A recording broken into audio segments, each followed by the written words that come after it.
There may be a big difference between what you're expecting to happen in this next chapter of life, retirement, and what the reality might be. And I want to make sure that I bring to your attention 3 things you may not be aware of that no one has told you, so that you can plan for it the right way, so that you can make your retirement as good as it can be. But before we get there, listen, I've had over 30 years of experience in the retirement planning field. Subscribe to our channel. I've got so much to share with you. And hit the notifications bell so you can be alerted to when we post new videos. I truly believe you've worked hard for it, this retirement, and I really want you to enjoy it. But one of the problems that I have seen people experience as they make this transition is that their sense of how retirement will be is based on certain assumptions, and maybe they're not even asking the right questions to understand completely what this next chapter is going to be like. And I think our industry has done a lousy job of helping you to prepare for this next phase of life. Our industry is basically said, the more Benjamins you have, right? The more toys you have, of course you'll be happy in retirement. That's not always the case. And those who are happy in retirement doesn't necessarily mean they have the most money. You can't tell a book by its cover. In other words, just because you have a lot of money doesn't mean that this next phase is going to be successful. And I want to help you be aware of the 3 things I think that are really important that you may not be attending to right now. First and foremost, and again, this speaks to the fact that this is not a financial issue as you go into retirement. Again, our industry has not prepared you properly for this. They keep saying, build the nest egg and you'll be fine. They're forgetting that we're actually people here. We run personal lives. And as we go to retire, one or both of us, now we're in the home together 24/7. How does that work out? Reality is the gray divorce is getting a much higher percentage than almost any other age group right now. Let me share with you a story. I have a client of mine, a couple. They're going to retire. They're in their mid-70s. He's been a teacher for many years. She's worked for the municipality. And I asked them, I started with him. I said, Jim, listen, you're about to retire. What keeps you up at night?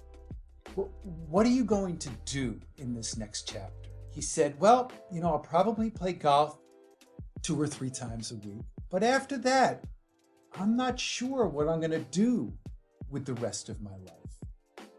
I went, huh? And I turned to his wife and I said, so what keeps you up at night as you now are about to spend the rest of your lives together in retirement? And her answer was, I don't know what I'm going to do with him. Now we're together. For better or for worse was fine, but for lunch, not so much. So it's going to be really important as you approach retirement to have a lot of conversations, discussions about what your roles are, what your visions are, what your values are, how you're going to be spending your independent lives separate, and how you'll come together and spend it together as well. You shouldn't be on top of each other 24/7. You still should continue to go out and define what it is you want to do, who you want to be with, where you want to go. But if you don't have those conversations in advance, it may sneak up on you after you've retired. You may look at each other and go, oh my goodness, what have we done? The second item actually is a financial item. The third one's not. Okay, I'll get to that in just a moment. But the second one is a financial one, but I bring it up again because I think our industry has done you a disservice. They've focused on how your portfolio is doing, whether you've beaten the benchmarks, and therefore you're successful as an investor, as a retiree. It's completely wrong. Let me share with you how a retirement planning expert like myself thinks about this for our clients and how life changes from your working years to now when you transition into retirement. During your working years, we call it the accumulation stage, okay? That's when you want to accumulate the most money possible to have a big enough retirement nest egg so that you can have the cash flow you need in retirement.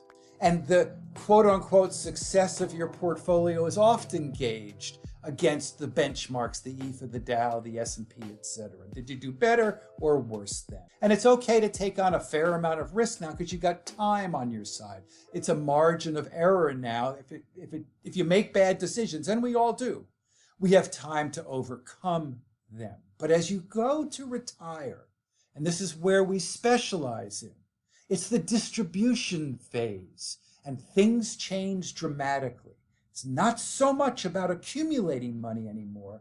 It's about generating the income you need and preserving and protecting the principal now and later. So you do need to generate potentially income now, but also inflation-adjusted income later.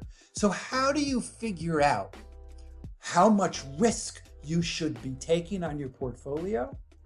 It is all driven by how much cash flow you need. So if you need a lot of money from the portfolio, in addition to a pension or a Social Security or part-time income or whatever, then you may need to be taking on more risk. But if you don't need a lot of income from the portfolio, then you may need to only take on a small amount of risk. But the risk has got to be in alignment with what your cash flow needs are. So the first thing we do with the 7-step process that we work through with our clients is go through the cash flow worksheet. You should Google it and pick one up on your own. There are 2 mistakes people typically make when they fill out the cash flow worksheet. You should do it together if you're a couple. First, there's one line item they always forget: taxes. You need to understand how much you need to actually spend on a month-to-month basis, and then gross that up for what the taxes will have to be taken out in order to get to that number. Okay? Let's say if you need $5,000 a month, you may actually have to add another $1,000 a month, up to $6,000, to get to the $5,000 that you need. The other mistake I find that people make is they typically plan and do their cash flow in what I call a perfect world, a perfect scenario. They never account for the what if. They always underestimate what it is that we need. So I suggest to my clients and to you that your first go around on this, maybe add another 10 or 15% of whatever it is, the number that you need. So let's say you came up with $5,000 a month that you need. Add another maybe $500 or $750 a month to that number, and then maybe in 6, 9, or 12 months, go back and reevaluate that to see where you lie. There's 2 other things regarding cash flow you need to be aware of. So the books say typically you need 70% of your income in retirement. What I find with my clients is once they go to retire, some of them want to go travel a lot, when we're allowed to travel everywhere, right? And that may actually increase the budget over the first 2, 5, 7, 10 years of their retirement. So take that into account. The other thing that you really have to be careful of, getting back to the market and your portfolio, because if you're depending upon the portfolio to generate the income that you need, then you're hoping the market will be in your favor. But what if it isn't?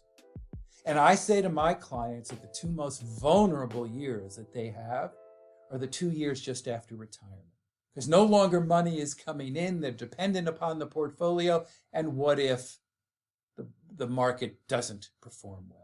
And you need to plan for that. And actually, in our planning with our clients, we plan for 2 down years of their first 2 years in retirement in terms of a what if scenario. So take a look at it not just from a perfect scenario perspective, but put in a couple of what ifs. And with regards to what ifs, do you know if you're truly prepared for retirement? So what I want you to do is go to our banner, invest 2 minutes of your time, fill out the quiz. I'll get you very quickly a score, which of the 3 stages of retirement preparedness you are in. I'll get you a free chapter of my book, Don't Outlive Your Money in Retirement, 7 Key Steps, along with a couple of worksheets that will provide you with some more clarity. Finally, the big one, and you really need to plan for this and think through this and talk to your partner or spouse about it as well. What do I do with the rest of my life? How do I fill that 40 or 50 hours? I call it the business culture. How do you replace it? In the morning, I know that I need to get up, get dressed, have breakfast, and go to the office. I'm going to have the opportunity to talk to my colleagues about sporting events that happened last night or things that were in the headlines, in addition to building a business. I'll be a part of a community. I'll be a respected part of a growing community that's doing good and valuable work. Once you go to retire or leave that workplace, how do you fill it? What you find out is the workplace is much more than just a paycheck. It provides us with fulfillment. It provides us with something to do. It provides us with structure.